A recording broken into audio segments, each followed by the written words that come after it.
কিরে মহিমা? ভাই তুমি আমাদের বাসায় তুমি আসছো? আমার বিশ্বাস হইতেছে না। এখানে অবিশ্বাসের কি আছে? ভাঙা বাড়িতে বিয়ে দিছি, ভাঙা বাড়িতেই তো আসতে হবে। রাজপ্রাসাদে কি আর আসতে পারবো? ভাই এমনি কথা কইতেছো কি লিগা? কেমনে কথা কইতাছি মানে? এত কথা বলতেছস কেন? হ্যাঁ, আর যাই হোক, আসছি একটা কাজে।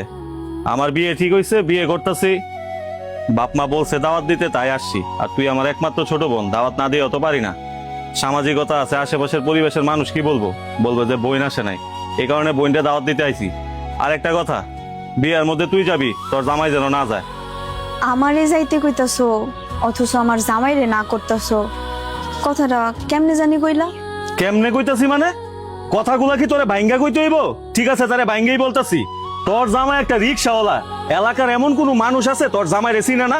সারাদিন রিক্সা নিয়ে এখান থেকে সেখানে যায়, এই এলাকা থেকে সে এলাকা যায়। আর আমি হলো গিয়ে এই এলাকার পাশের এলাকায় বিয়ে করতেছি। মেয়ে হচ্ছে একজন ডক্টর। আর আমার বিয়েতে সব পশ লোকজন আসবে, বড় লোকরা আসবে এখানে। তোর জামাই যে রিক্সা চালায়, পাশের এলাকার মানুষ চিনে না? ওই জায়গায় যদি যায়, যদি জানে আমার বোনের জামাই একজন রিক্সা চালক, তাহলে আমার অবস্থাটা কি হবে একবার ভাবতেছস? আমার শ্বশুর বাড়ির লোকজন আমার কি ভাববে? আরে রিক্সাওয়ালারে বিয়ে করে তুই তো আমার পরিবারের মানিজ্যটা নষ্ট করছস। আমি চাই না শেষমেশ আমি যেখানে বিয়ে করতেছি সেই জায়গায় আমার সম্মানটা নষ্ট হোক। সো তুই একাই যাবি, তোর জামাই যেন না যায়।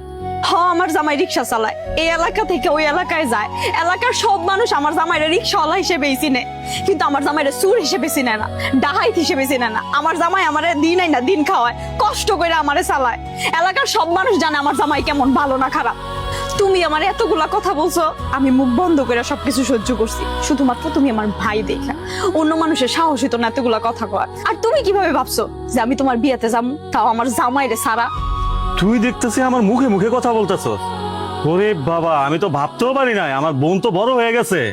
খুব সুন্দর গুছায় কথা বলতেছে এখন। হ্যাঁ, যাই হোক, তুই যদি আমার থেকে তোর জামাইরে বড় মনে করস, তাহলে তুই এখানেই থাক। আর আমার বিয়েতে তোর যাওয়ার দরকার নাই। এই পৃথিবীতে আমি আমার জামাইয়ের উপরে কাউরে আপন মনে করি না। যাই হোক ভাই, আমার শ্বশুর বাড়ির একটা সম্মান আছে, যেহেতু আইসো আমগো বাড়িতে, নাস্তা টাস্তা কইরা পরে যাইও। আয়ো। তোর কথা শুনে না আমার হাসি পাইতাছে। রিক্সাওয়ালার বাড়ির নাকি আবার সম্মান আছে, তার উপর আমার নাস্তা খাইতে রাখতেছস।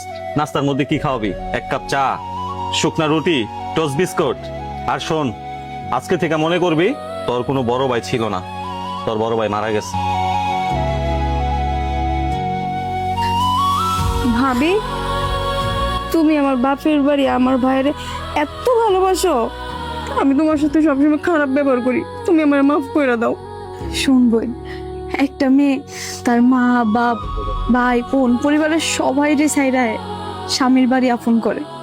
আর একটা মেয়ের কাছে তার স্বামীর বাড়ি তো হচ্ছে সবকিছু। তোমরাই তো আমার আপন।